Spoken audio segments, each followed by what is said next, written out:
हरे कृष्णा। श्री सीताराम। हरि भक्तों, आज हम जानते हैं वट सावित्री की व्रत कथा, विधि एवं महात्म्य के बारे में।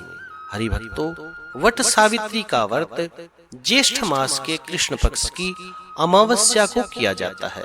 यह व्रत माताओं बहनों के लिए अत्यंत महत्वपूर्ण पर्व माना जाता है। इस दिन सत्यवान सावित्री तथा यमराज का पूजन करना चाहिए।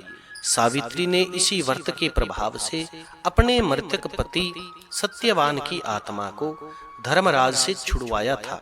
इसका विधान इस प्रकार से है। बड़ के पेड़ के नीचे सावित्री और सत्यवान की मूर्ति लगानी चाहिए तथा भैंसे पर सवार यमराज की मूर्ति स्थापित करके पूजा करनी चाहिए। बड़ के पेड़ में पानी देना चाहिए। पूजा के लिए जल होना चाहिए, मोली होनी चाहिए, रोली होनी चाहिए, कच्चा सूत होना चाहिए और भिगोया हुआ चना होना चाहिए। फूल तथा धूप दीप इत्यादि होना चाहिए। जल से बड़ के तने को सींच करके चारों ओर कच्चा धागा, कच्चा सूत लपेटना चाहिए। 3 परिक्रमा करनी चाहिए अथवा 7 परिक्रमा करनी चाहिए। वट सावित्री के व्रत की कथा इस प्रकार से है।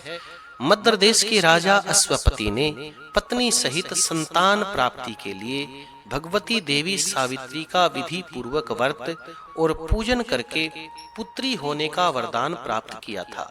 सर्वगुण संपन्न देवी सावित्री ने पुत्री के रूप में अश्वपति के घर में कन्या का रूप लेकर के जन्म लिया।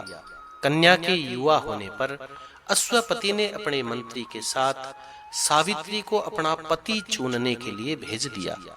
सावित्री अपने मन के अनुकूल वर का चयन करके जब लौटी तो उसी दिन देव ऋषि नारद जी उनके यहाँ पधारे। नारद जी के पूछने पर सावित्री ने कहा कि हे महाराज, द्युतम सेन के पुत्र सत्यवान की कीर्ति सुनकर के मैंने उन्हें पति के रूप में वर्ण कर लिया है।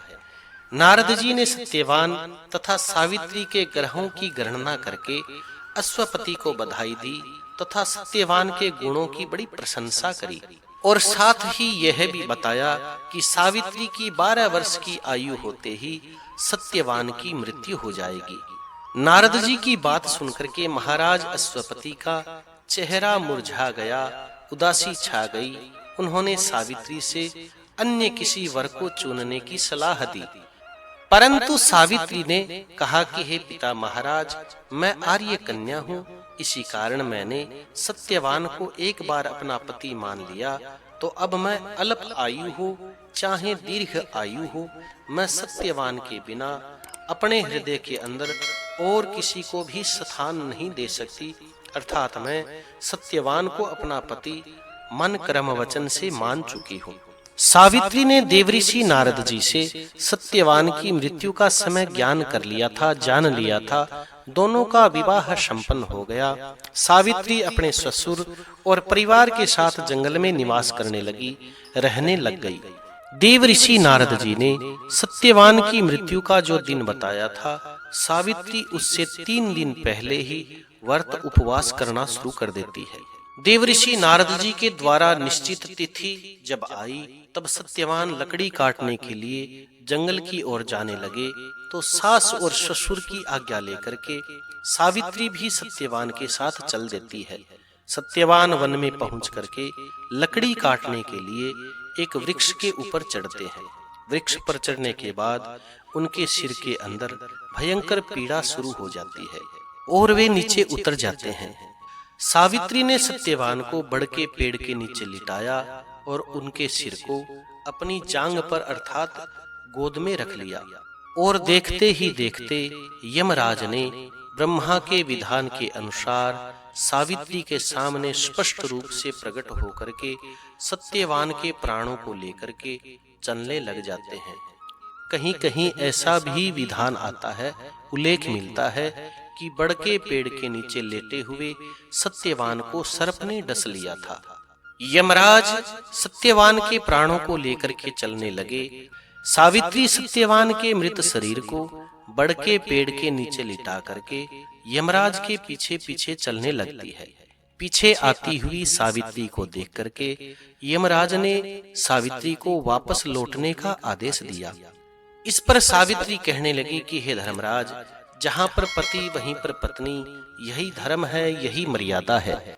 सावित्री की धर्मनिष्ठा से प्रसन्न होकर के धर्मराज कहने लगे कि हे सावित्री, पति के प्राणों के अतिरिक्त और कुछ भी तू मांग ले, मैं तुम्हें आशीर्वाद अवश्य दूंगा। सावित्री ने यमराज से अपने सास ससुर की आंखों की ज्योति मांगी और दीर्घ आयु मांगी।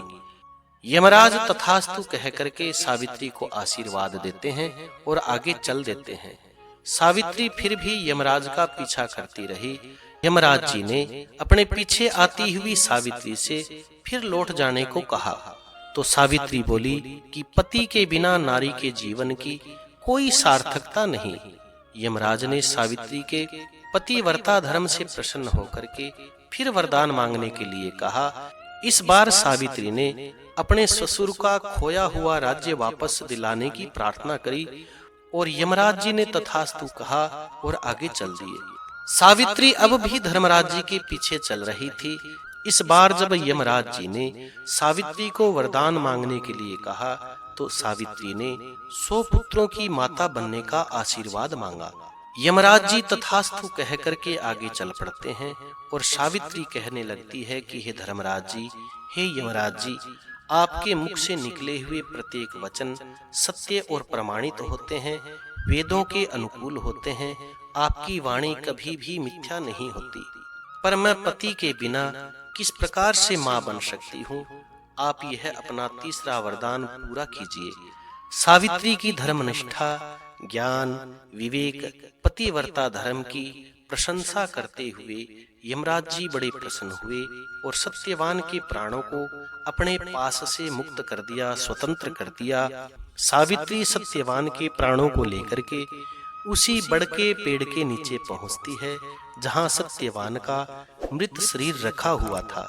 सावित्री ने बड़ के पेड़ की परिक्रमा करी और सत्यवान के पास आई तो सत्यवान जीवित हो उठा था। प्रसन्नचित्त सावित्री अपने सास ससुर के पास पहुंचती है तो उनके नेत्र ज्योति वापस आ जाती है। इसके बाद उनका खोया हुआ राज्य भी उन्हें प्राप्त हो जाता है। आगे चल करके सावित्री यमराज जी के आशीर्वाद के अनुसार 100 पुत्रों की माता बनती है और उनकी कीर्ति चारों दिशाओं में फैल जाती है। तीनों लोकों में उनकी प्रशंसा होती है। देवता भी सत्यवान और सावित्री के दर्शन करने के लिए पधारते हैं। पतिव्रता धर्म की उनकी बड़ी भूरी भूरी प्रशंसा होती है। जय श्री कृष्णा, जय श्री सीताराम। कथा सुनकर के कथा को लाइक करें, शेयर करें, कमेंट में भगवान का नाम अवश्य लिखें और जो लोग इस चैनल पर नए हैं वो चैनल को सब्सक्राइब करें ताकि आने वाली और कथाएं, विधि, महात्म्य आपको प्राप्त होते रहें। जय श्री कृष्णा, जय श्री सीताराम।